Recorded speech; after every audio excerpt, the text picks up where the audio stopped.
in the bottomless pit.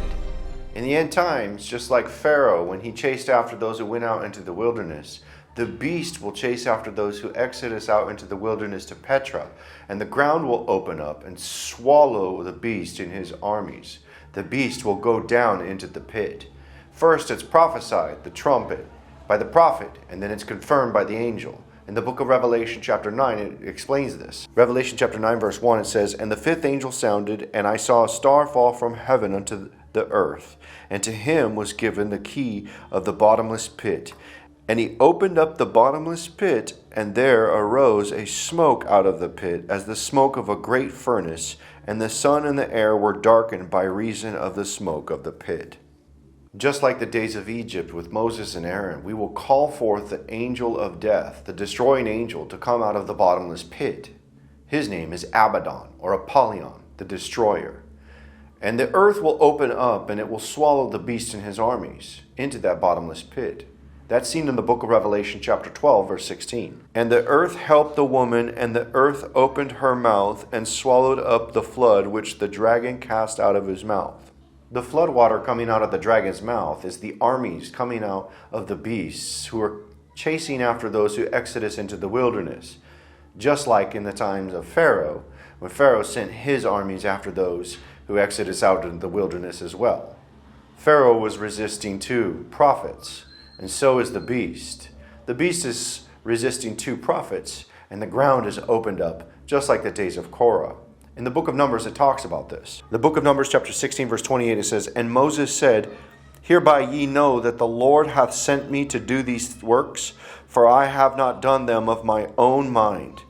If these men die the common death of all men, or if they be visited after the visitation of all men, then the Lord hath not sent me. But if the Lord make a new thing, and the earth open her mouth, and swallow them up, with all that appertain unto them, and they go down quick into the pit, then ye shall understand that these men have provoked the Lord.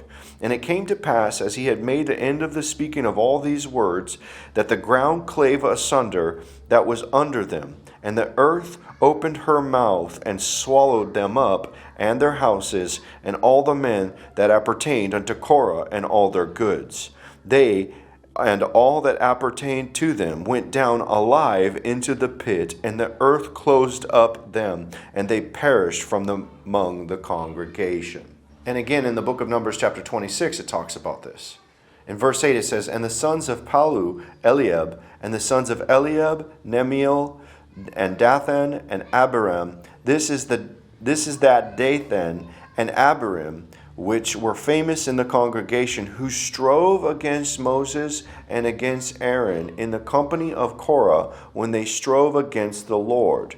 And the earth opened her mouth and swallowed them up together with Korah. When that company died, that time the fire devoured 250 men, and they became a sign. Notwithstanding, the children of Korah died not." This happens in the end because the beast and his armies are resisting the two prophets.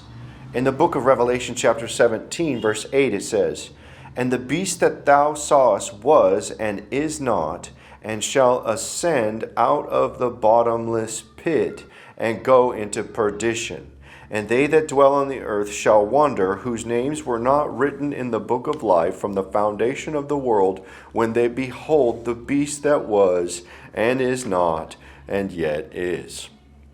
In this verse, we see that the beast shall ascend out of the bottomless pit, which means he first descends into the bottomless pit. And after the earth swallows the beast comes up out of the bottomless pit and makes war with the prophets. And that is seen in the book of Revelation, chapter 11. In verse 7 it says, "And when they have finished their testimony, the beast that ascendeth out of the bottomless pit shall make war against them, and shall overcome them, and kill them." And we see this if you look to the scripture. Look very closely to this, that the beast ascends out of the bottomless pit and begins to resist the two prophets to make war with them and overcome them and kill them.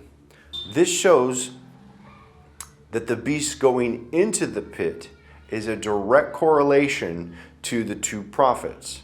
The authority and the power to open up the ground, just like the days of Korah, on the beast and his armies, is a part of this prophecy. And this is why when the beast ascends out of the bottomless pit, he goes to make war and resists those two prophets to overcome them and kill them. Then at the end of the 1260 days, Christ descends from heaven, and the angel with the key of the bottomless pit chains up the devil into the bottomless pit.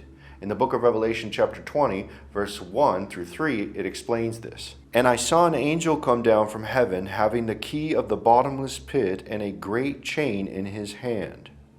And he laid hold on the dragon, that old serpent which is the devil and Satan, and bound him 1,000 years, and cast him into the bottomless pit, and shut him up, and set a seal upon him, that he should not deceive the nations no more, till the 1,000 years should be fulfilled, and after that he must be loosened a little season. These events that are written in the book of Revelation in the end times were foretold in the Old Testament with the two prophets. They were signs that the two prophets, were of God. And these things will occur again in the end times. The bottomless pit and the ground will be opened and swallow the beast and his armies, and the beast will ascend out of that bottomless pit. This is the prophecy of the beast in the pit.